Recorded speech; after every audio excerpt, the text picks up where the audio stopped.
بسم اللہ الرحمن الرحیم۔ السلام علیکم ناظرین، میں ہوں جمشید انصاری۔ ناظرین آج 24 مارچ 2021 ہے اور ناظرین آج کی اس ویڈیو میں ہم دو موضوعات کا احاطہ کرنے کی کوشش کریں گے۔ ناظرین سب سے پہلے بات کرتے ہیں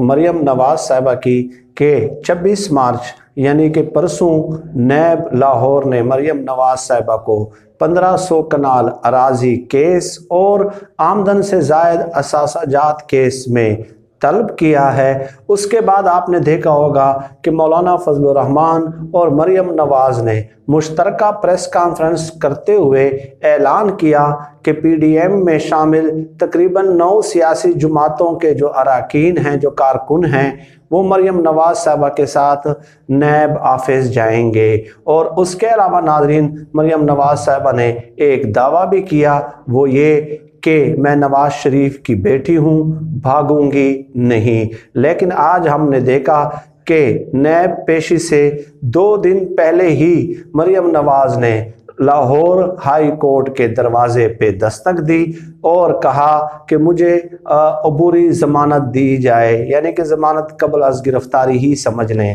ٹھیک ہے۔ تو چیف جسٹس قاسم علی خان صاحب نے فوراً آج ہی 2 رکنی بینچ بنایا، فوراً اس پہ عمل درآمد ہوا اور 12 اپریل تک مریم نواز کو عبوری ضمانت مل گئی ہے۔ ناظرین پہلی بات تو یہ ہے کہ کون کہتا ہے کہ پاکستان میں عدالتیں کام نہیں کرتی؟ کون کہتا ہے یہ؟ ٹھیک ہے، اس کی سب سے بڑی مثال آج کی یہ ضمانت ہے کہ آج ہی آج درخواست دائر ہوتی ہے اور آج ہی آج بینچ بنتا ہے اور فوراً سے 12 اپریل تک جو ہے عبوری ضمانت بھی مل جاتی ہے۔ اس سے بڑھ کے اگر کوئی مثال تیز ترین نظام انصاف کی اگر کوئی مثال مجھے پیش کر سکتا ہے تو آپ یقیناً میری رہنمائی کر سکتے ہیں۔ میں ناقص العقل ہوں، تمام معلومات میری دسترس میں نہیں ہوتی۔ تو ناظرین ایک تو یہ ہے کہ اس سے یہ ثابت ہوتا ہے کہ جب ریاست ان ایکشن آتی ہے،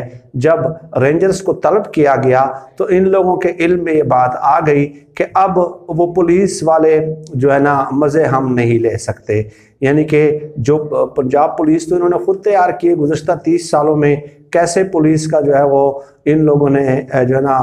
برباد کیا ہے پولیس کے ادارے کو، تو وہ سب کے سامنے ہے۔ تو آج انہوں نے درخواست میں یہ بھی جو ہے نا پلی مینشن کی کہ نیب جو ہے حکومت کے کہنے پہ سیاسی گرفتاریاں کر رہی ہے، اور اس کے علاوہ یہ بھی کہا کہ عمران خان صاحب اپنی حکومت بچانے کے لیے نیب کے ذریعے مجھے گرفتار کروانا چاہتے ہیں۔ ناظرین اس قسم کی درخواستیں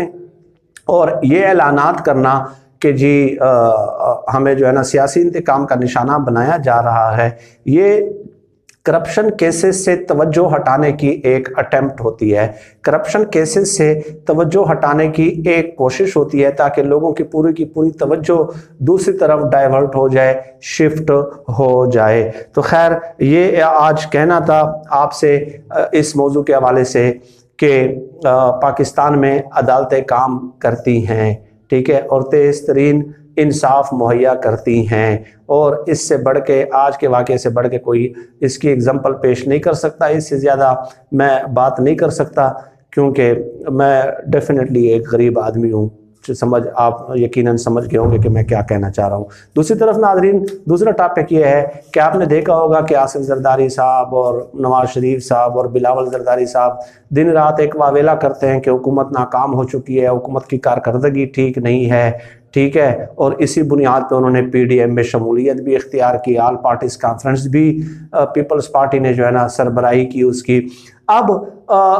مسئلہ یہ ہے کہ 2008 سے لے کے آج تک جو ہے نا وہ سندھ میں حکمران ہیں، اس کے علاوہ 1996 میں بھی ان کی پارٹی کی حکومت تھی، تو تقریباً 18 سال ہو گئے سندھ میں حکومت کرتے ہوئے، لیکن وہاں پہ حالت یہ ہے کہ کتوں کے کاٹنے کی ویکسین وہاں پہ اسپتالوں میں اویلیبل نہیں ہوتی، اور عام روزمرہ زندگی میں بھی ہسپتالوں پہ بہت زیادہ دباؤ ہوتا ہے، اور مریضوں کو، عام غریب لوگوں کو جو ہے وہاں پہ سہولیات میسر نہیں ہوتی۔ اب جو اعداد و شمار آئے ہیں ناظرین، سرکاری اعداد و شمار، اس کے مطابق 2020 میں سندھ میں کتوں کے کاٹنے کے 2,40,000 کیسز سامنے آئے ہیں، 2,40,000 کیسز صرف 2020 میں۔ اب کامران خان صاحب نے بھی اس حوالے سے ایک پروگرام کیا تھا، وہ کہتے ہیں کہ یومیہ 650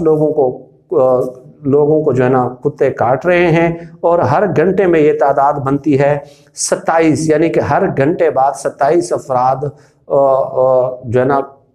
کتوں کے کاٹنے کے واقعات درپیش آ رہے ہیں عام شہریوں کے ساتھ، عام لوگوں کے ساتھ، جبکہ سال 2019 میں 1,92,000 شہریوں کو کتوں نے کاٹا ہے، سال 2019 میں 1,92,000 لوگوں کو۔ تو یہ حالات ہیں ان لوگوں کے کہ ایک میڈیا بار بار سالوں سے اس مسئلے کی طرف ان کی اٹینشن ڈائیورٹ کرنے کی کوشش کر رہا ہے، لیکن پھر یہ کہتے کیا ہے